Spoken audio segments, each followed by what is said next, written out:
Ramaphosa, President of the Republic of South Africa. I request protocol to escort His Excellency and invite him to address the Assembly.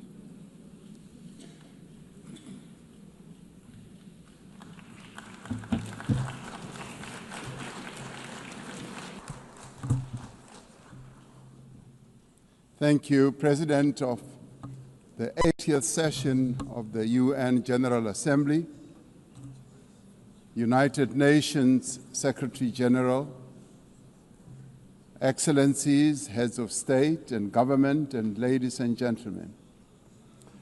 80 years ago, the United Nations was established to save succeeding generations of humanity from the scourge of war and to build a peaceful, prosperous, and just world arising from the devastation brought about by global conflict.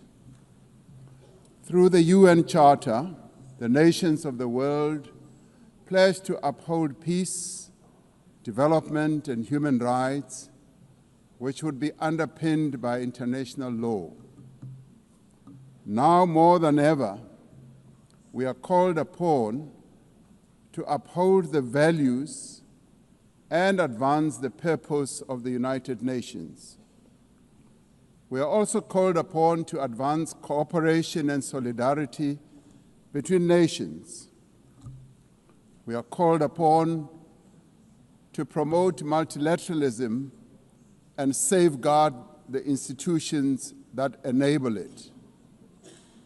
South Africa's engagement in the international sphere echoes our domestic imperatives of eradicating poverty, reducing unemployment, and addressing the root causes of inequality. Our foreign policy is guided not only by the needs of our people, but also those of the continent of Africa and the global South. Inspired by our own history, South Africa strives to maintain world peace and also the settlement of all international disputes through negotiation and dialogue and not through war. We therefore welcome the strong partnership between the African Union and the United Nations in promoting peace, security, and stability on the African continent. This year, South Africa is honored to preside over the G20. This is the first time that G20 Leaders Summit will be held on the African continent, the cradle of humanity. South Africa's G20 presidency is guided by the theme equality, solidarity, and sustainability. To give full meaning to our theme of equality, solidarity, and sustainability, we have invited the G20 countries to join us in prioritizing the following areas. Firstly, in discussion to strengthen disaster resilience and response by addressing the increasing frequency and impact of climate-induced natural disasters. Secondly, to ensure that we have debt sustainability for low-income countries by crafting innovative ways to support countries to have low levels of debt to maintain economic stability. Thirdly, to discuss how to mobilize finance for a just energy transition by encouraging investments in renewable energy and sustainable technologies, without foregoing what we would call base load energy sources. Fourthly, by harnessing critical minerals for inclusive growth and sustainable development through the value addition processes, that is beneficiation of these minerals at the source where the minerals are extracted to foster the development of communities where these minerals are found. These priorities reflect South Africa's commitment to addressing global challenges and promoting inclusive growth and sustainable development. Our country's G20 presidency is a significant opportunity for South Africa to advocate for Africa's development agenda and to amplify African voices in global economic governance for a continent that is irreversibly on the rise. As member states of the United Nations, we have all adopted the Sustainable Development Goals. However, many of these goals remain elusive. There are many reasons that hold many countries back from fulfilling and implementing these development goals. Some of these reasons are lack of sufficient financial resources that can finance the advance that these countries need to make to fulfill those goals. Many countries with developing economies, especially in Africa and the global South, do not have adequate capital to finance their development goals. They are indebted and are paying much more on debt servicing than they do on health and education. In fact, these countries pay much more than countries in the North for their debt. Yet through global solidarity, by having fairer lending rules, especially for several of the global South countries, we can achieve our shared commitment. Through the G20 process, we are working towards building consensus on how this problem can be tackled, including the reform of international financial institutions, particularly multilateral development banks, to better tackle global challenges that many countries face. The multilateral trading system needs to be reformed as we reconfirm that the World Trade Organization remains the only multilateral body that is capable of managing differences and coordinating positions in global trade. Trade is one of the most important instruments to mobilize domestic resources for development. It is concerning that geopolitical shocks and unprecedented trade policy volatility are destabilizing the global economy and jeopardizing a critical source of development finance. In fact, trade is now being used as a weapon against a number of countries in the world. We must redouble our efforts to strengthen the link between trade and development. Unilateral trade practices and economic cohesion have a detrimental impact on many nations. This includes the economic embargo against Cuba, which has caused untold damage to the country's economy over the years. This unfair embargo must be lifted, and we want it lifted sooner rather than later.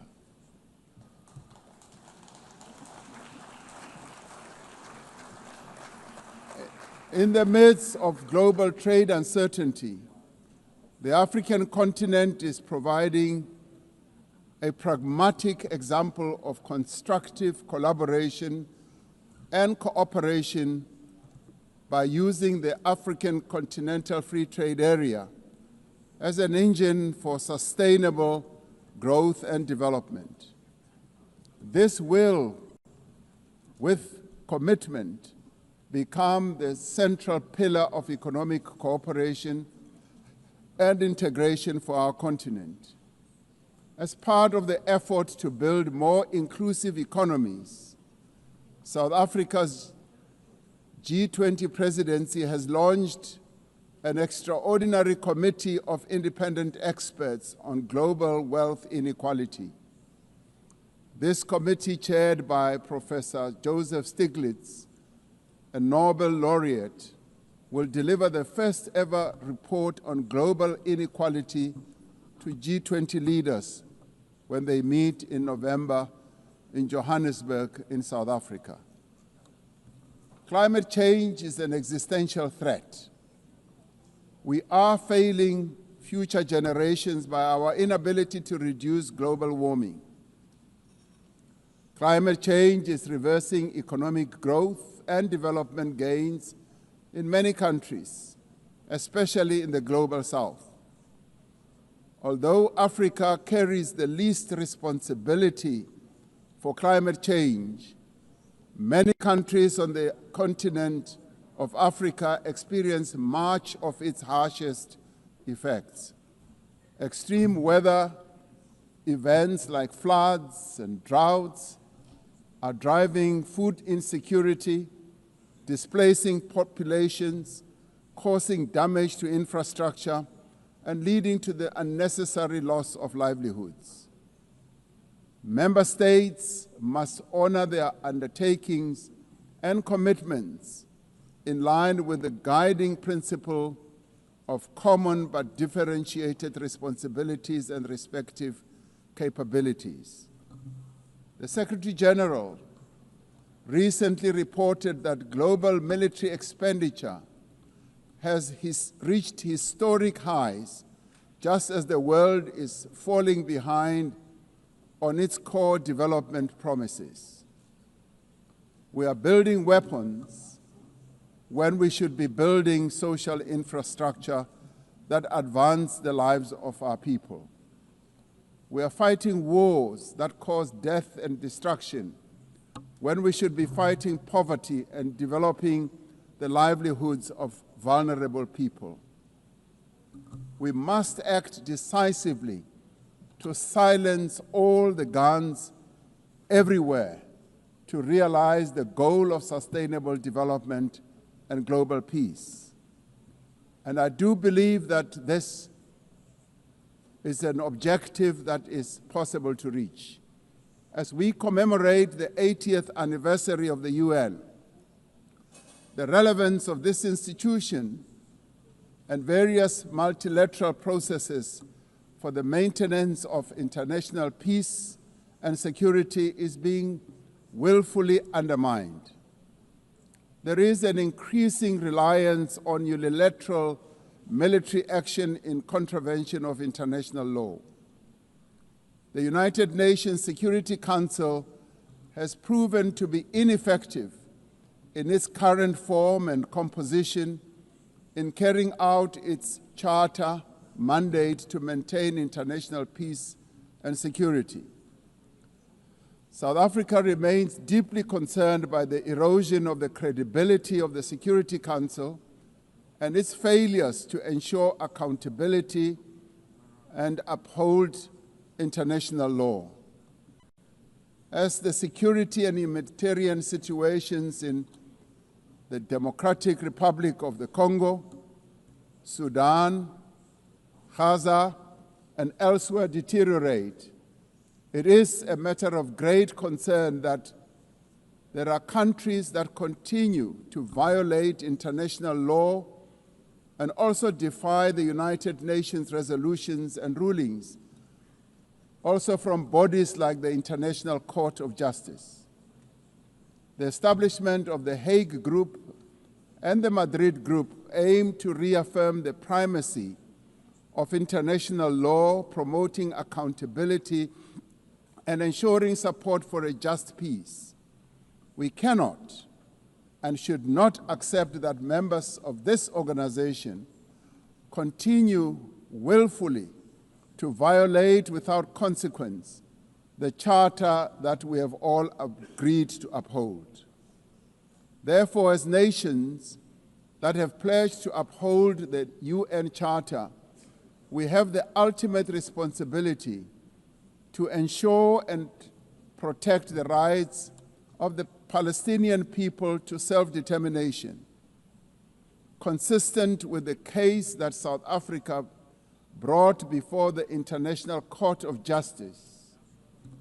There is growing global consensus. There is growing global consensus that Israel is committing genocide in Gaza. Just last week, the United Nations Independent International Commission of Inquiry found that Israel is responsible for the commission of genocide in Gaza. As Palestinians continue to face genocide and famine, we have a duty to act. South Africa has acted in the interest of saving lives by insisting that the International Court of Justice should make a ruling that indeed genocide is being committed in Gaza and that it should stop. And we stand here to say it must stop.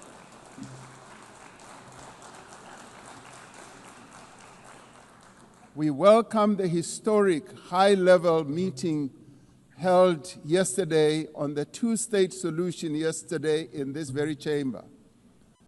This reflects the determination of the global majority, a global majority that now stands at 142 and more countries, that Palestinians deserve a peaceful state alongside a peaceful Israel. Many nations in the world are calling for that, and that is the voice that we believe that Israel should heed, and those powerful nations that can make a two-state solution viable and possible and implementable should act in that regard. The long overdue announcement by increasing number of countries to recognize the state of Palestine is testament to this determination. We have a responsibility as the member states of the United Nations to reaffirm the right also of self-determination of the people of Western Sahara.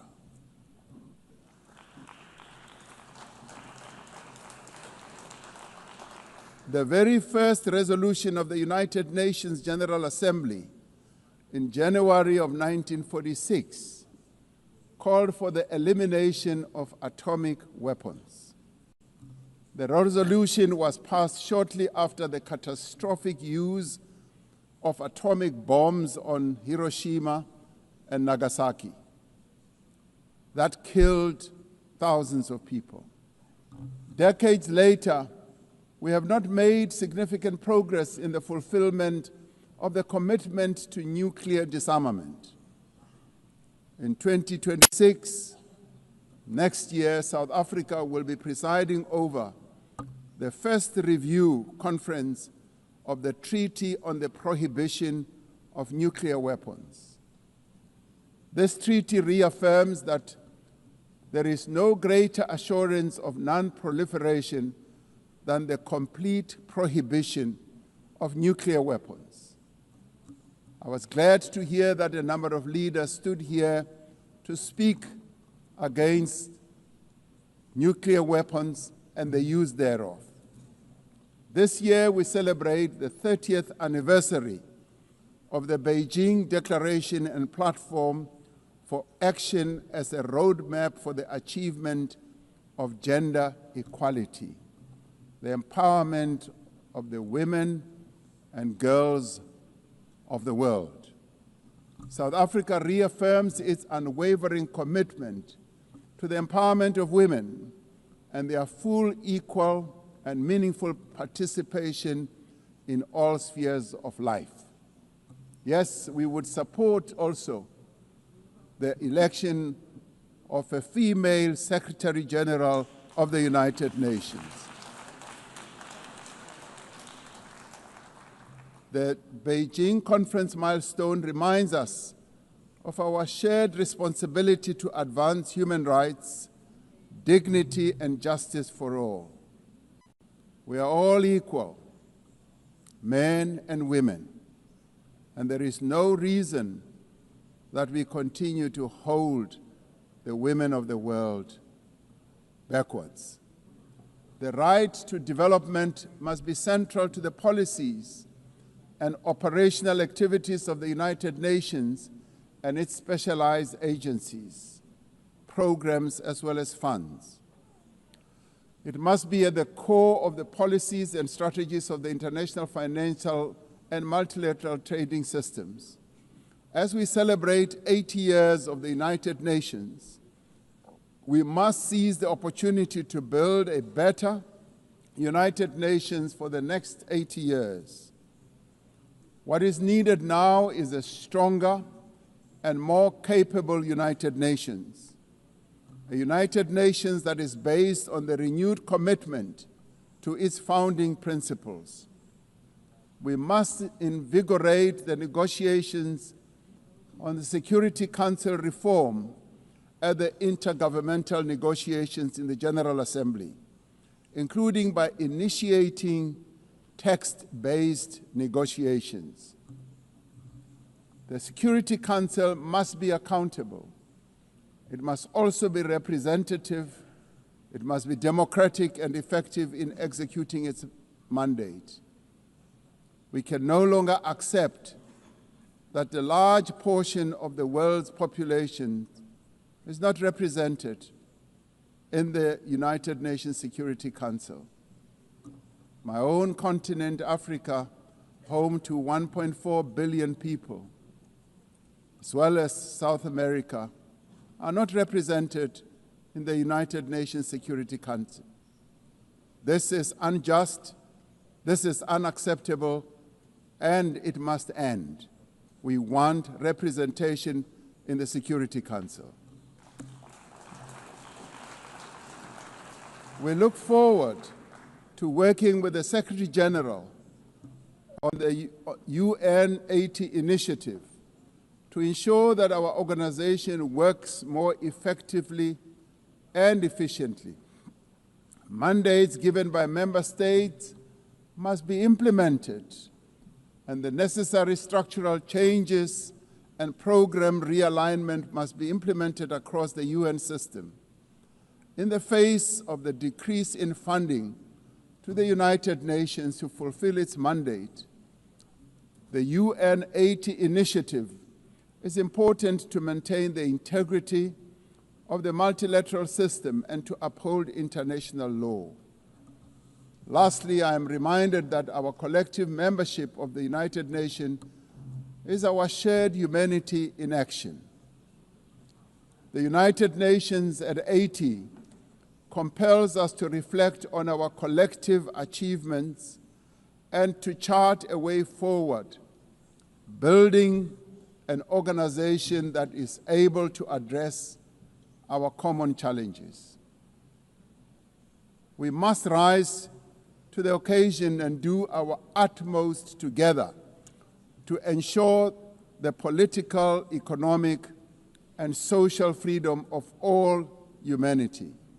We must reaffirm that freedom is indivisible and that the denial of the rights of one person diminishes the freedom of all of us. We must reaffirm the equal dignity and worth of every person and must therefore leave no one behind and no country behind. I thank you. On behalf of the Assembly, I wish to thank the President of the Republic of South Africa. The Assembly will hear an address by His Excellency Shavkat Mirziyoyev, President of the Republic of Uzbekistan.